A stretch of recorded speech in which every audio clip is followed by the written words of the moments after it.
Have you ever heard the story that Albert Einstein got kicked out of school for not being smart enough? That his teachers said he wouldn't go anywhere with his life?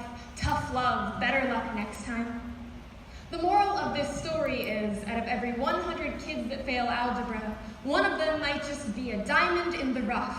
Out of every kid that gets a 600 on the SAT, maybe one of them is worth enough to warrant a second glance. Maybe one of these kids is secretly smart enough to deserve another chance. Maybe among all those other kids, there's a hidden genius who needs that education to reshape theoretical physics. This story isn't true. Albert Einstein graduated high school with high marks all around and immediately gained admittance to his dream college. We are obsessed with the concept of a genius. When I was in the 3rd grade, my school went around randomly selecting kids they thought seemed like they might be geniuses.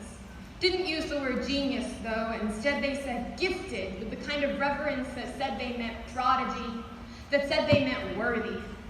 I passed that test, and the next year they put me into the gifted 4th grade class with the best teacher they had and 20 other kids who looked a whole lot like me. Back then, I was too young to realize the problem. I liked feeling special. But while my creative interest was given the fuel to thrive, kids in other classrooms were falling further behind the Common Core, forced to keep up with a curriculum that promised to leave no child behind, but left no room for the way different brains worked. By the time these kids were 9, the world had decided that they weren't going to be anything special. It just doesn't make sense to me that the most experienced teachers go to the kids that need them the least. Like we're so busy funneling every resource into the kids supposed to reshape theoretical physics that somewhere along the way we forgot that the point of public school was for everyone to get the same chance to learn, the same right to an education that works for them, not against them. Maybe some kids really are gifted. Maybe some kids have a predetermined head start, and certainly that group of smart kids is a whole lot more diverse than my 4th grade class. Certainly that group should include every kid that got passed over despite their accomplishments because they didn't fit the profile of what a prodigy should look like.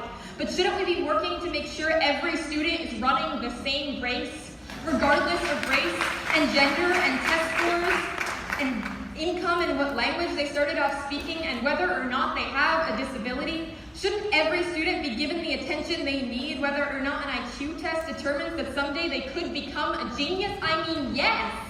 Out of every 100 students that fail algebra, 100 of them are human beings. 100 of them are students in our schools who might need some extra help, or might need an alternative style of learning, or might just not be very good at algebra yet. But that doesn't mean that they're not very good.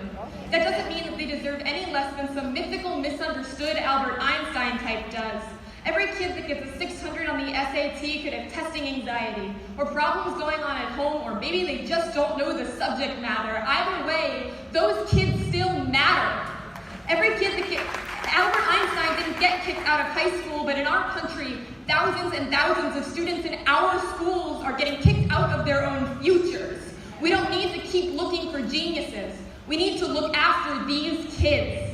Thank you.